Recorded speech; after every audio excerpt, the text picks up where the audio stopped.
Hello everyone, this is section 9.3 part 2 for geometry, and we're looking at geometric means and also reviewing some stuff we've seen before.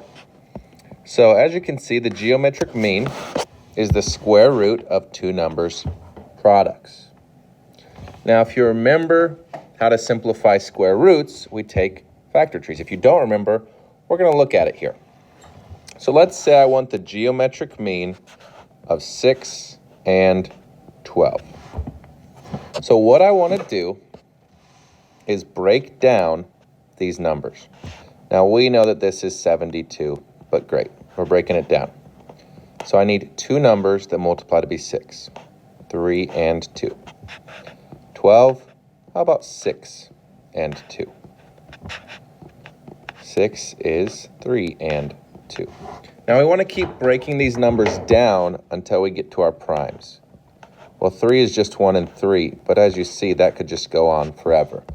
So 3's tree is done. It is prime. Now when we're looking at a square root, there's a 2 here. So you kind of think about this as I have to have a pair or a group of 2 of the same number to be able to do this. Well, I've got 1, 2.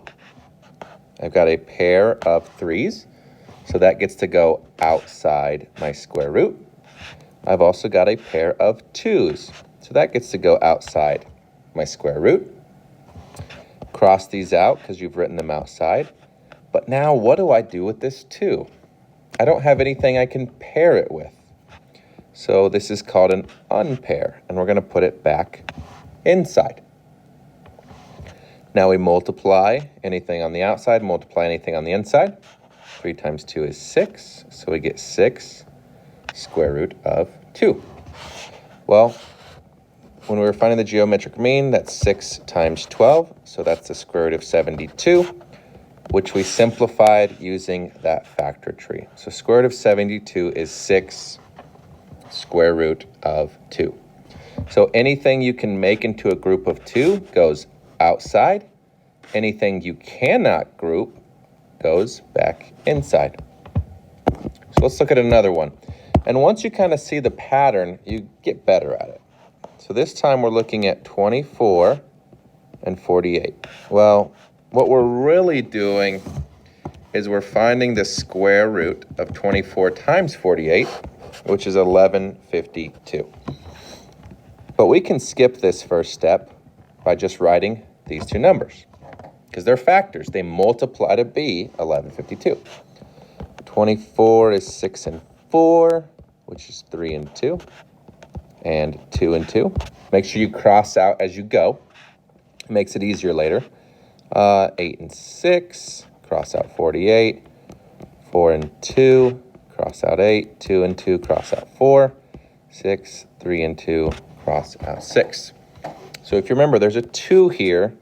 So if I make it in groups of 2, I can write it on the outside. And that's what we want.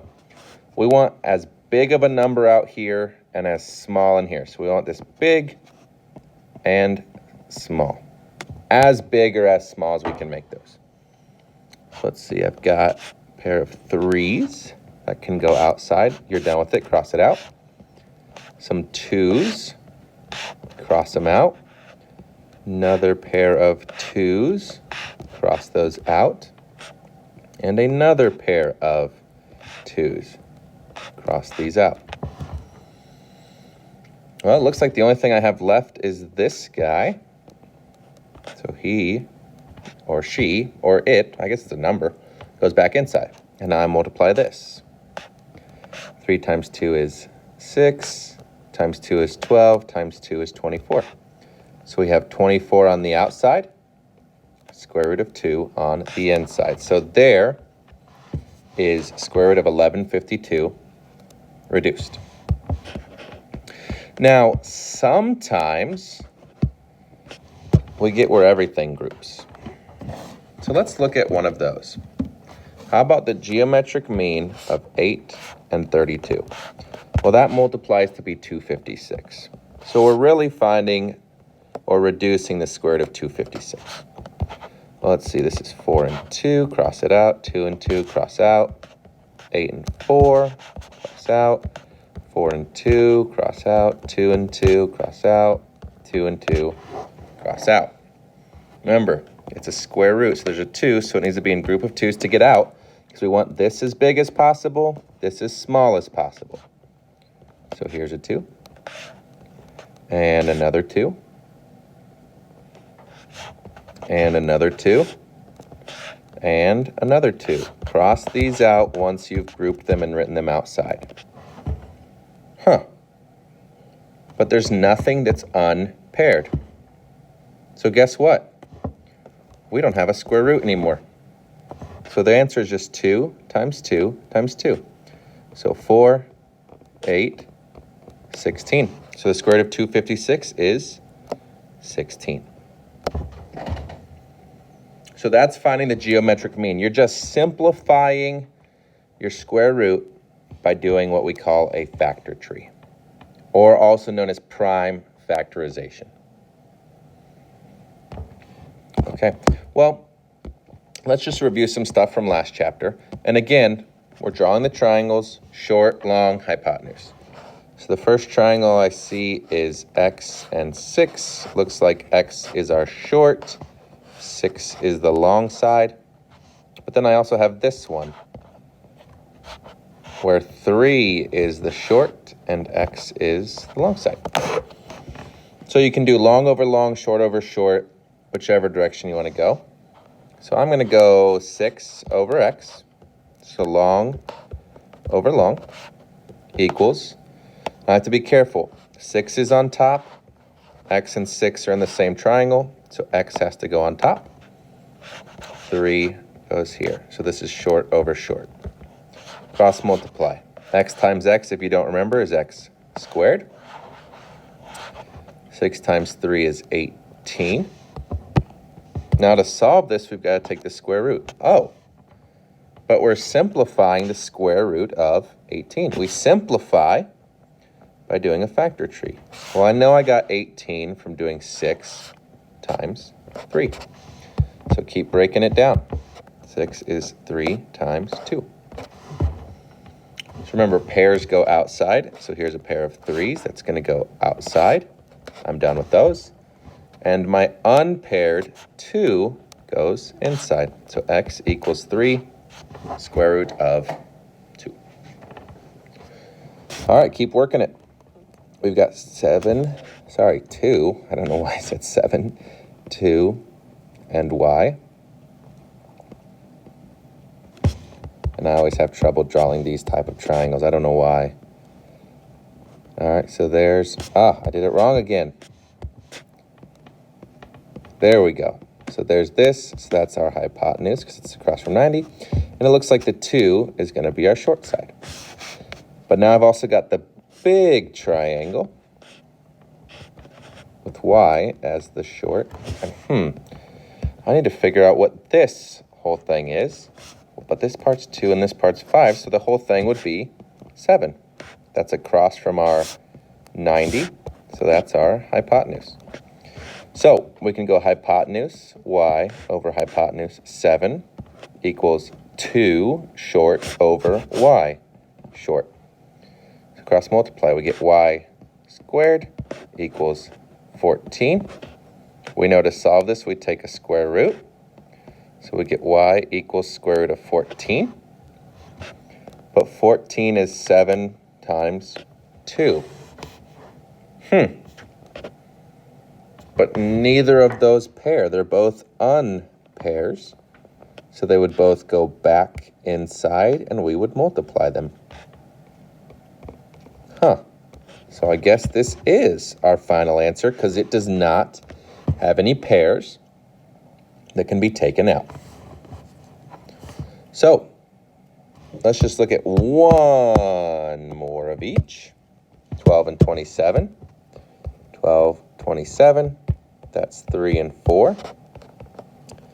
2 and 2. 9 and 3. 3 and 3.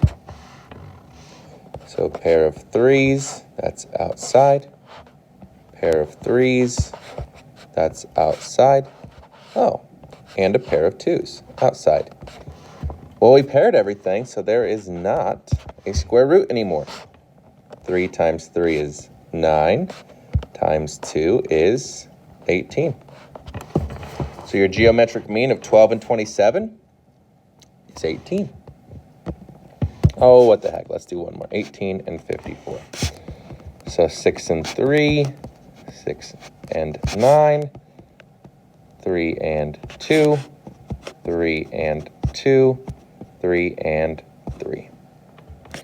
All right, we got a 3 that paired, so outside. 2 outside. 3 outside. Oh, and an unpair inside. Multiply. 3 times 2 is 6, times 3 is 18, square root of 3. So there's the geometric mean of 18 and 54. Last thing I want to look at is just one more of these. So we've got this triangle here with x and 4, where x is the long, 4 is the short. I've also got this triangle here where x is the short and 9 is our long. So long over long, x over 9 equals 4 over x. Really quick check to make sure you do this correctly. X is a long, 9 is a long, 4 is a short, x is a short, so long over long, short over short. Then you can just check to make sure these are from the same triangle. They are. And these are from the same triangle. They are. So now, cross multiply. We get x times x, which is x squared, equals 9 times 4, which is 36. Take the square root to get rid of squaring something. So we get x is the square root of 36. So we need to break down 36. Well, we know it's 9 and 4. So that's 3 times 3, 2 times 2. So pair of 3's outside, pair of 2's outside. Oh, and no square root anymore. Everything paired. Well, 3 times 2 is 6. So your answer here is 6. So that's section 9.3, part 2. Make sure you try the big ideas. And again, please reach out if you're having any trouble with this. I would love to talk with you and help you get it figured out. So until next video, have a great day.